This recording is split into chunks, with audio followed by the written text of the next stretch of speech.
eu queria agradecer mais uma vez o convite, eu queria agradecer a Fundação José Pedro de Oliveira, Dr. Pedro Cupo, nosso presidente, que me estendeu esse convite pela segunda vez. Eu, como a doutora Fernanda, sou veterano aqui do primeiro seminário. Dr. Renato, pela Escola Paulista da Magistratura. Como eu acho que nós dois que estamos aqui, a doutora Fernanda, pelo segundo ano, como ao contrário das ararinhas azuis, os juristas não são uma espécie em extinção, bem pelo contrário, eu acredito que devam ter gostado da primeira. Haveria outras pessoas para chamar tranquilamente. A primeira observação que eu queria fazer é uma questão metodológica.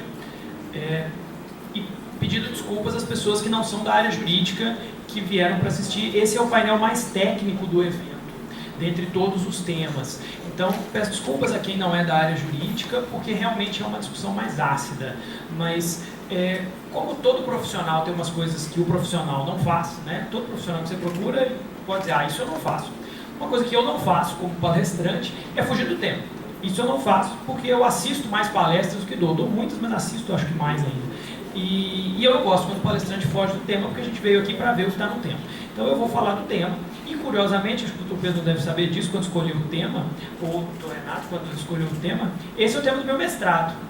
Por uma feliz coincidência, o tema do meu mestrado é exatamente a execução da tutela coletiva. Então, obrigado pela oportunidade. Essa palestra é uma parte de uma palestra que eu fiz no ano passado para a Escola da Magistratura Federal da primeira região, aos juízes federais lá da primeira região, em Cuiabá. Palestra bem maior, o tempo lá era bem maior, a discussão era bem mais ampla. Então, eu restringi e resumi para tratarmos aqui. Esse é o primeiro ponto. E o segundo ponto é que, de toda essa mesa, eu sou o único que faz TAC. Então, a minha posição, de certo modo, é ingrata, porque essa é a minha dificuldade. Fizemos um recentemente, eu já adianto que, por óbices legais e éticos, não vou tratar dos TACs que estão atualmente sob minha condução, vou tratar daqueles que já fiz no passado e que não estão mais sob minha condução. E quero fazer essa exposição de um ponto de vista bastante prático, aproveitando que é o que eu faço mesmo. Eu fui juiz federal, como o doutor Renato leu na apresentação, antes de ser procurador da República, e muitos alunos me perguntam sobre essas duas carreiras, as diferenças, e muitos deles dizem, eu quero ir para o Ministério Público porque eu não gosto de decidir. E aí eu digo a eles, olha, então você está indo para a carreira errada, porque eu preciso decidir a todo momento se eu vou fazer o TAC, se eu não vou fazer o TAC, se eu vou entrar com a ação, se eu vou arquivar o processo. Então, quem não gosta de decidir tem que ir para outra área, porque o Ministério Público não vai resolver seu problema. Então, sobre a questão da prática, eu queria realmente adotar um ponto de vista bastante prático com vocês em relação à análise do TAC. O Rodrigo e a doutora Fernanda já adotaram pontos de vista mais teóricos, embora também voltados para a solução de problemas práticos. Mas eu quero ser bastante prático, é que nós juristas temos um talento para as discussões inúteis.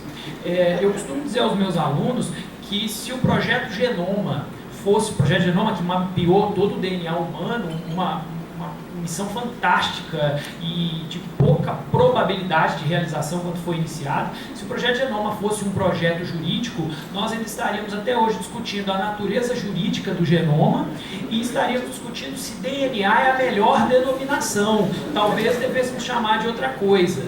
E é verdade. Então, vamos tentar ser um pouco mais práticos com o direito, né? Esse é sempre um desafio. Deixa eu ver se eu sei mexer com isso. Bom, então, a questão que nós estamos falando, afinal de contas, é como fazer justiça coletiva. Fazer justiça individual é uma coisa que nós sabemos fazer desde os romanos. Como dizem lá os professores de direito, Caio cobra de Tício uma determinada dívida. Isso nós estamos cansados de saber como resolver. O desafio da contemporaneidade é como fazer justiça coletiva. Qual é o critério adequado para se fazer justiça coletiva para pessoas que não estão no processo, que não vão participar do processo, para a coletividade que não está dentro do processo. Vou estar eu, pode estar uma associação. Agora, o grupo, que é o dono do direito, esse não está dentro do processo. Esse, inclusive, é meu tema de doutorado, mas não vou tratar dele aqui ainda. Então, mas é só para chamar a atenção para isso. A justiça coletiva, ela tem um problema um pouco mais complexo.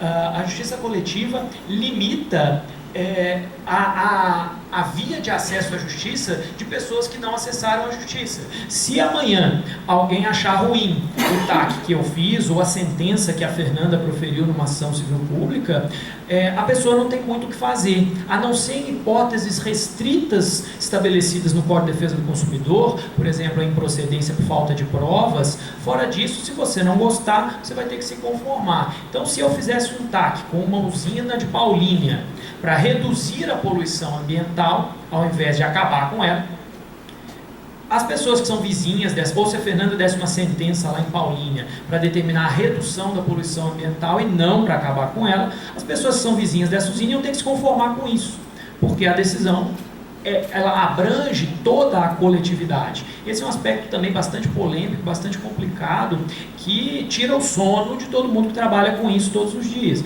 As implicações do nosso trabalho vão muito além dos limites simples do frio papel que nós temos nas mãos.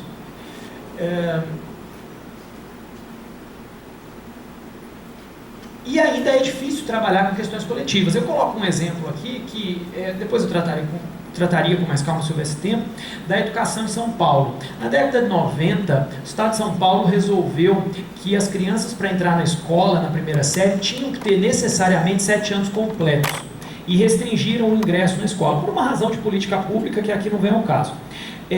Essa decisão foi questionada em dezenas de ações individuais e em 2 ações coletivas. Todas as ações individuais, ou seja, pais de alunos, entraram com ações pedindo: eu quero matricular meu filho na escola e ele não tem 7 anos completos.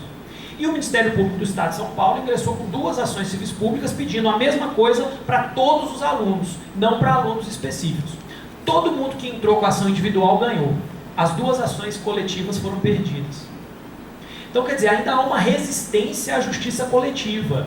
Ainda é mais fácil para o juiz, e para mim também, quando fui juiz também era mais fácil, fazer justiça a conta-gotas, porque a gente não sente o impacto global. A ação coletiva nos apresenta um desafio muitíssimo maior, porque aí você ia inviabilizar aquela política de governo, e dizer: não, Estado de São Paulo, essa política você não vai fazer. Então, a conta-gotas todo mundo ganhou. Agora, ganhar no atacado é sempre muito mais difícil. Esse é o TAC, esse é o dispositivo da Lei da Ação Civil Pública. E aí, só para trazer um elemento já que da discussão da Fernanda. Há uma dúvida, como nós do direito gostamos de discutir coisas inúteis, há uma dúvida na doutrina se o TAC é ou não é transação. Então, vou explicar para vocês essa dúvida em termos bem simples. Um fulano causou um dano ambiental. Aí eu chamo esse fulano e falo: olha, vou fazer um TAC com você, mas eu não posso transacionar nada. Você só vai se adequar à lei. Eu não vou te dar nada, você só vai se adequar à lei. E aí é assim, então, ou você vai fazer o que a lei manda hoje, agora e certo, e vai assinar um compromisso dizendo que você faz, ou eu vou entrar com uma ação contra você para você fazer essa mesma coisa que a lei manda daqui a 20 anos, caso você seja condenado. Quer dizer, o sujeito que celebrar esse TAC comigo, das duas uma: ou ele encontrou Jesus, e da minha experiência poucas pessoas encontraram, ou ele é louco. Ou ele é louco. Porque por que alguém vai fazer um acordo para cumprir com certeza e agora uma coisa que ele talvez tenha que cumprir no futuro? Ou ele encontrou Jesus, ou encontrou um santo ambiental. Não sei se tem santo ambientalista. Acho que os santos são mais novos, mais antigos. Então, para mim, eu não tenho dúvida, eu que faço isso cotidianamente, eu não tenho dúvida de que existe um caráter transacional. O sujeito faz o TAC comigo porque ele sabe que ele está ganhando alguma coisa.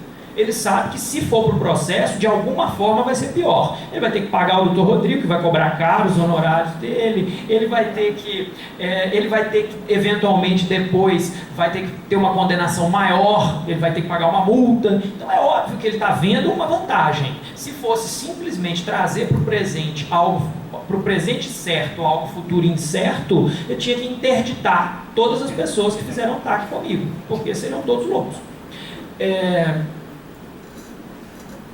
E aí, passando para a execução, que é o meu assunto. Execução é um assunto pouco estudado no processo civil, porque execução é um negócio prático e nós não gostamos de prática. Nós gostamos de teoria, E, então é pouco estudado, a execução ainda é bem menos estudada do que o processo que a gente chama de conhecimento. Minha mulher, que não é da área do direito, disse que quando ela me conheceu, tinha um livro em cima da minha mesa, desse tamanho, que se chama Tratado do Processo de Conhecimento. Eu estudo processo há muitos anos. Tratado do Processo de Conhecimento. Ela falou, nossa, que coisa cabeça, processo de conhecimento. Deve ser o processo de se conhecer, né? Processo analítico da consciência, né? E não é, processo de conhecimento é esse, que o juiz toma conhecimento das coisas e diz se Caio deve a Tício ou não deve a Tício. A execução é o lado da efetividade. Nós precisamos saber como é que nós vamos cumprir. O que diferencia essas folhas de papel que eu tenho aqui na mão de uma sentença proferida pelo Dr. Renato? Absolutamente nada. São só folhas de papel. A não ser que você use na sentença o poder que tem dentro dela, que é de você pegar e mobilizar o aparato do Estado para aquela sentença se tornar concreta, para aquela sentença virar realidade. Se ela não virar realidade, ela tem o mesmo valor desses papéis aqui, mais nada, nenhum outro. Então, nós precisamos investir mais nisso, e o direito ainda se importa mais com a sentença, como fazer para chegar na sentença, do que como fazer para a sentença virar realidade, que é um problema sério.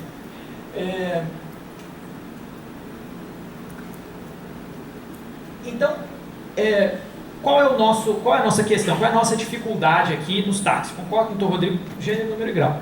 A maior parte das dificuldades que nós temos com o táxi são as obrigações de fazer. Nós fazemos um TAC para alguém fazer alguma coisa. Então, qual que é o primeiro problema disso? Fazer é algo que vai acontecendo no tempo, na maioria das vezes. Não é algo que acontece da noite para o dia. Então, por exemplo, eu vou usar o exemplo que eu fazia lá em Governador Valadares, até inspirado no painel anterior, eu separei esse exemplo. Nós tínhamos lá muita mineração e os mineradores cavavam lá a cidade, ali é a divisa com o Espírito Santo, então uma área de produção de granito, e depois vinham para fazer o TAC para reparar aquela área. A reparação de uma área degradada ambiental não acontece de um dia para o outro e não é uma coisa que seja fácil de fazer. Eu sempre falo que reparação ambiental não é o dia da árvore.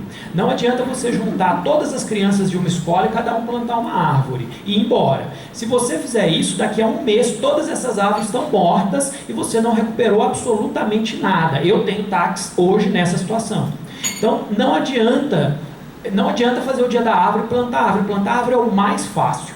O problema é efetivamente recuperar o meio ambiente, coisa que vai acontecendo ao longo do tempo e leva anos para que ocorra. Então, o problema, e o tema desse painel é tutela de reparação, o problema do meio ambiente é que, uma vez derramado o leite, é muito difícil pegá-lo no chão. Se a gente efetivamente já tem o dano ambiental dado, e isso é inevitável, como a Fernanda bem colocou, porque o dano ambiental é lícito, ele é ilícito além de um certo limite, mas a lei permite o dano ambiental dentro de alguns limites. Nós todos causamos dano ambiental quando chegamos aqui hoje, em maior ou menor grau, mas o dano ambiental é lícito até determinados limites. Então ele vai acontecer, e repará-lo não é tão simples quanto a gente às vezes imagina. Vai lá, planta umas árvores. Isso não vai dar certo. E aí eu separei alguns problemas em relação a isso que eu vou trazer mais para o final. Para tentar resolver isso, havia um projeto para mudar a lei da ação civil pública, não muito bom, assim como o projeto de código de mineração, já que é dia de falar mal dos projetos de lei, não muito bom, também não muito bom como o novo CPC, que também não é muito bom. Havia um projeto para se mudar a lei da ação civil pública, e esse projeto previa a figura que existe nos Estados Unidos de supervisor da execução, um auxiliar do juízo que ficaria por conta de supervisionar as execuções. É uma figura interessante, eu até a critiquei no meu mestrado, porque a lei não detalhava as funções dessa figura, mas é uma figura interessante que talvez pudesse ser adotada para o processo civil, para o processo coletivo no futuro, quem sabe. E aí, só um parênteses, que é um assunto que eu trabalhei bastante na minha dissertação, que é a questão de quando o meio ambiente vira dinheiro. Ou seja, não temos como reparar o dano ambiental provocado, e aí vira dinheiro. Esse dinheiro, como diz o Dr. Rodrigo aqui, vai para o fundão. No âmbito federal, esse fundão se chama Fundo de Direitos Difusos, FDD, e ele é gerido pelo Ministério da Justiça. Esse fundo, eu devo dizer a vocês, não sem remorso, porque a minha instituição é parcialmente responsável, pelo menos por não ter conseguido resolver esse problema ainda. Esse fundo, gerido em Brasília, ele não gasta o dinheiro no que deveria, não vou entrar em detalhes, mas é fato que ele não gasta o dinheiro no que deveria. Depois leiam a minha dissertação, tá, vocês vão ver isso. E não está publicado, mas está na internet. E segundo, atualmente, para escândalo, esse fundo não gasta o dinheiro e ponto. Esse fundo recebe por ano algo em torno de 70 milhões de reais e o governo federal contingencia esses valores. Contingenciar significa dar o cano. O governo federal simplesmente não libera esses valores. Ele mantém os valores no fundo para fazer caixa do Tesouro Nacional. Então, de 70 milhões que esse fundo recebe em média por ano, o governo federal tem liberado 5 para que seja efetivamente gasto. Agora, esse dinheiro não é do orçamento da União. Esse dinheiro vem das violações que nós, enquanto sociedade, sofremos em diversas localidades do Brasil. Então, nós fomos lesados por alguma coisa. E, por causa dessa nossa lesão, é que esse dinheiro está lá. Só que esse dinheiro simplesmente não é gasto. Então, o Ministério Público Federal tem tentado solucionar isso, mas a solução não é tão simples quanto expor o problema. E a gente está tentando avançar, confesso ainda com pouco sucesso, para tentar fazer com que esse dinheiro efetivamente seja gasto, e gasto naquilo que deve, ou seja, para reparar especificamente aquela violação que aconteceu, e não uma violação diferente daquela que aconteceu, que também é um outro problema. Aqui são alguns dados, só para vocês terem uma ideia do problema que em que o gasto, a forma como esse gasto é feito. No meu mestrado eu pesquisei alguns dados do Fundo de São Paulo, Santa Catarina e do Fundo de Minas Gerais e do Fundo Federal. O Fundo de Santa Catarina usou em 2007 o dinheiro das violações a direitos difusos para pagar uma farra do boi. Que talvez seja uma outra violação, né? Cometeu uma violação com o dinheiro da violação. Eles pagaram uma farra do boi com o dinheiro do Fundo de Direitos Difusos. Então, esses fundos, infelizmente no Brasil, e digo tanto os estaduais, pela pesquisa que fiz, tanto os estaduais quanto o federal, viraram dinheiro sem dono. É um dinheiro que está aí, o pessoal apresenta uns projetos, uns melhores, outros piores, e ele vai sendo gasto meio que sem dono, independentemente da origem da lesão que foi provocada. Também é muito ruim. Então, a lição é, se o meio ambiente é lesado, nós já estamos a meio caminho andado de não solucionar o problema. Nós temos que investir na prevenção. A dificuldade é que a prevenção é difícil, porque lesar o meio ambiente é legal, não é totalmente ilegal. Segundo, se lesamos, já que vamos transformar isso em reparação, não devemos deixar que essa reparação vire dinheiro, porque se virar, ela vai ser mal gasta. Então essa é a segunda dificuldade. E aí, especificamente em relação ao termo de ajustamento de conduta, o problema, eu separei só problemas, então não tem muitas soluções, só tenho problemas. Primeiro, resistência dos órgãos públicos na celebração de TAC. Os órgãos públicos hoje são resistentes para celebrar TACs, por N razões, não quero especificá-las aqui, mas por N razões os órgãos públicos hoje são cada vez mais resistentes. Então a gente tem dificuldades para celebração de TACs, cada vez mais dificuldades para celebração de TACs. Aqui a gente até tem conseguido alguns bons, que têm dado bons resultados sociais, mas há uma resistência generalizada da administração pública na celebração de TACs. Segundo, existem dúvidas sobre quem é que toma o TAC. Se vocês voltarem lá naquele slide que eu passei, não é só o Ministério Público que toma TAC, os órgãos ambientais tomam TAC, os órgãos públicos tomam TAC, então várias pessoas tomam TAC. A dúvida é, quem é que, então, e se eu fizer um TAC e o Dr. Valcir Coboi, que estava conosco aqui mais cedo, fizer outro, em outro sentido, em relação ao mesmo dano? Porque a vida poderia ser simples, mas a vida não é simples. Nós temos muitas dificuldades para definir competência em matéria ambiental, por exemplo, dentro daquele contexto da discussão das inutilidades, nós temos muita dificuldade de definir competência em matéria ambiental. E acontece na prática de nós termos 2 TACs, um estadual e um federal, dispondo de modo diferente do mesmo bem jurídico. Então, isso gera uma polêmica complexa e ainda de difícil solução doutrinária atualmente. Segundo, dificuldades de fiscalizar as prestações. A mesma dificuldade que o judiciário tem de fiscalizar o andamento das execuções no que tange as obrigações de fazer, nós também temos de fiscalizar os TACs. Quando a obrigação é simples, é mais fácil. Quando a obrigação é complexa e acontece no dia a dia, é muito difícil fiscalizar o cumprimento de alguns TACs, né? Às vezes a gente conta com a ajuda da sociedade, isso é muito bom, às vezes não. Então, em determinadas situações, essa é uma dificuldade. Segundo, a dificuldade do próprio conceito de dano ambiental. Como eu disse, o dano ambiental até certo ponto é lícito. Então, onde é que está a linha do ilícito? Essa linha não é muito clara. Um exemplo interessante: derramar 5 litros de óleo na Baía de Santos é dano ambiental? Baía de Santos já está como a Fernanda bem conhece, petição de miséria, como nós dizemos lá em Minas Gerais, né? Derramar mais 5 litros de óleo lá na Baía de Santos é dano ambiental? Para nossa sorte, o nosso Tribunal Regional Federal entendeu que é.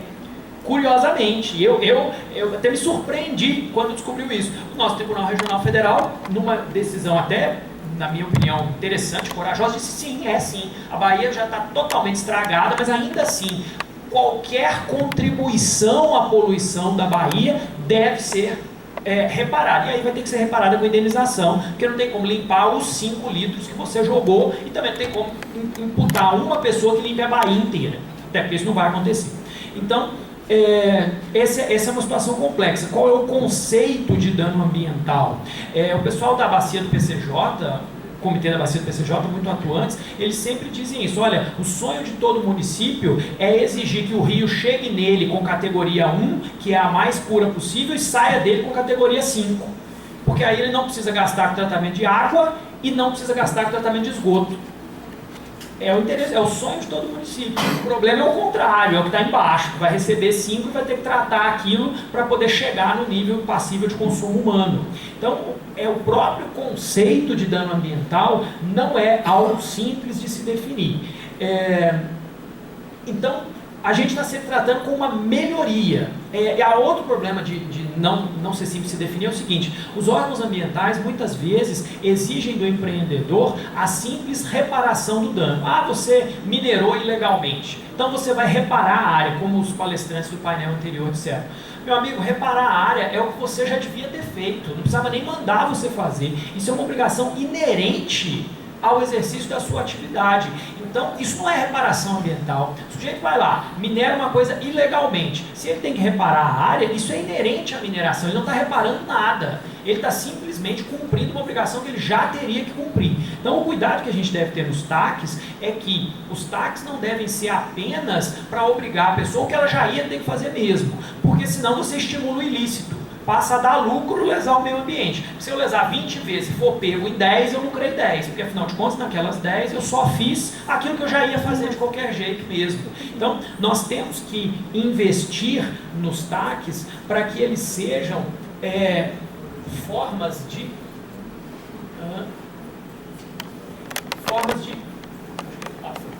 de estímulo à modificação de comportamento. A modificação de comportamento. Não basta que o TAC seja apenas para mandar a pessoa fazer o que ela já ia fazer de qualquer jeito. Se ela fez um ilícito, ela tem que fazer o que ela já ia fazer e algo mais.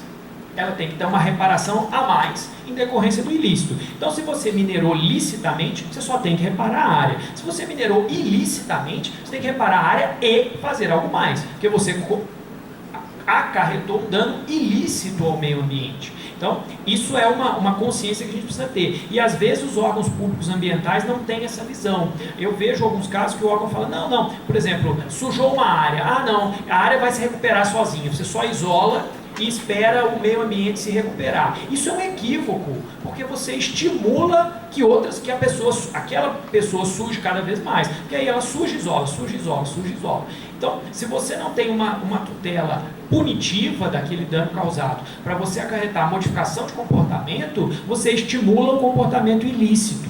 E esse é um grande problema do TAC. Bom, tem um negócio pulando aí na tela. Eu estou no último, pode pôr só o último aí. Acho que eu que devo ter apertado alguma coisa indevida aqui. Só para fechar então com as minhas sugestões mais de caráter prático. Pode pôr só o último, pode deixar esse negócio aí, pode passar só o último mesmo. Só para fechar com as minhas sugestões de caráter prático, eu acho que é o sensor daqui, vou desligar. Eu acho que o que nós podemos fazer para isso? Primeiro, o Ministério Público precisa se aperfeiçoar e o Judiciário também precisa se aperfeiçoar enquanto mecanismo de reconhecimento do dano. Nós precisamos ter peritos, precisamos ter pessoas encarregadas de efetivamente conhecer o dano que aconteceu. Segundo, os peritos precisam também dialogar conosco para que nós entendamos isso. Nós precisamos tornar esse diálogo, direito, biologia, direito, geografia, direito, engenharia civil, um diálogo menos complexo e menos duro para ambas as partes, menos complicado para ambas as partes. E a lesão ao meio ambiente não pode ser, para o poder público, uma forma de arrecadação. Não é possível que eu use o meio ambiente simplesmente para arrecadar dinheiro e depois fique com isso solto por aí. Então, o que eu colocaria como desafios para nós? Primeiro, evitar as lesões de difícil reparação ou as lesões graves ao meio ambiente. O que realmente é muito complicado, são todos conceitos fluidos, que a gente não sabe exatamente o que é grave e o que não é. Como o nosso palestrante anterior disse aqui, um bom técnico vai classificar uma caverna de sem valor e a mesma caverna de alto valor. A técnica não é objetiva, assim como o direito não é objetivo, as áreas técnicas também não são objetivas. Há uma margem de subjetividade na análise que muitas vezes dificulta a atuação. Segundo, uma vez que a lesão ocorreu, nós devemos tentar evitar transformá-la em dinheiro e evitar também fazer com que ela seja apenas a imputação de que aquela pessoa que cometeu o ilícito faça o que ela já deveria ter feito, que é nunca ter cometido aquele ato ilícito. É preciso que haja um mecanismo de modificação do comportamento. E terceiro, nós precisamos coibir que o meio ambiente se transforme em dinheiro, porque se ele se transformar em reparação pecuniária, nós vamos ter grandes dificuldades depois para gastar esse dinheiro no bem ambiental que foi efetivamente lesado. Isso não é fácil, nós temos vivido várias dificuldades, inclusive aqui na região de Campinas, com isso. Eu digo a vocês, meus caros, que fazer TAC é muito mais difícil que entrar com uma ação judicial. A questão do TAC, e é por isso que muita gente dentro do próprio Ministério Público tem restrições em relação ao TAC, porque fazer um TAC é realmente muito difícil e envolve uma escolha de Sofia. A gente está sempre imaginando o que possivelmente nós ganharíamos numa ação judicial para aí sim formular uma proposta de TAC. Não tem essa lógica, não sejam inocentes de acreditar nessa lógica dual de lesou, reparou, lesou, reparou, lesou, reparou. A lógica não é dual. Há uma variedade de minúcias que estão entre a lesão e a reparação que a gente tem que sopesar o tempo todo quando a gente faz um TAC, e a gente sabe que vai ter que abrir mão de alguma coisa, porque a gente sabe que mesmo que se a gente for para juízo, não é garantido que a gente ganhe tudo. Então essa é sempre uma avaliação de risco. Eu acho que o que se pode exigir do legitimado coletivo, e acho que o que a sociedade pode e deve exigir do legitimado coletivo, e é o que eu exijo de mim mesmo quando faço um TAC, é imaginar se aquela prestação que está contida no TAC é o melhor que a sociedade poderá obter no mundo que nós vivemos, e não no mundo abstrato, cor-de-rosa, em que todos viveríamos numa natureza perfeita, pré-colombiana, numa América pré-colombiana. Porque esse mundo, infelizmente, para nós não existe mais, ou felizmente, porque Eduardo Bueno, que escreve sobre o descobrimento do Brasil, fala que essa visão de que como era bonita a natureza em 1500 é uma visão muito anacrônica. Para quem vivia lá, a natureza era horrível, porque eles não tinham a falta da natureza que nós temos hoje. Nós hoje temos esse encanto porque a natureza nos falta.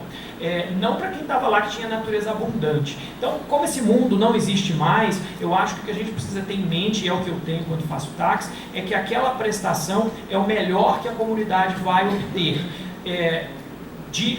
seja pela via do TAC, seja por uma via judicial daqui a alguns anos, depois do trânsito do processo. Então, Pedro, Renato, muito obrigado pelo convite, muito obrigado a todos pela presença.